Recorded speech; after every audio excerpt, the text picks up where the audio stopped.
And it's really a shame. It's so stupid. It's so stupid. This is another one, you know. Russia, Ukraine is so stupid. Would have never happened if I was president. You guys agree with that, right? Would have never happened if I was president.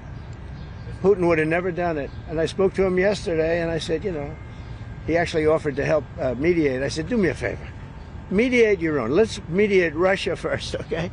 I said, Vladimir, let's mediate Russia first. You can worry about this later. But I think that's going to work out too, but it's so many people have been killed. The big thing with that one is far more people are dead than have been reported in the Ukraine, Russia. Many, many more people. A building falls down, they say nobody was hurt. You know, it's like ridiculous. Question on deportation. Unconditional surrender. Two very simple words. Very simple. Unconditional surrender. That means I've had it. Okay, I've had it. I give up. No more.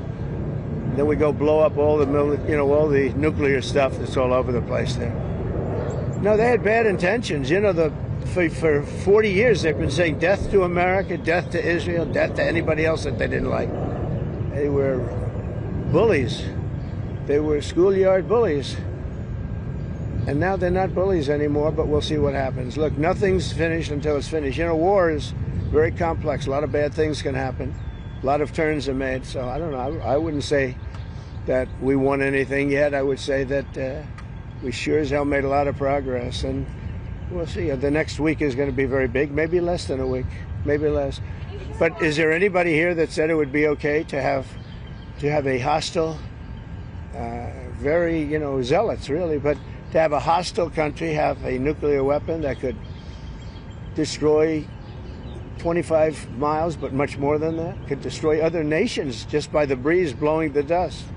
You know, that dust blows to other nations and they get decimated. This is just not a threat you can have.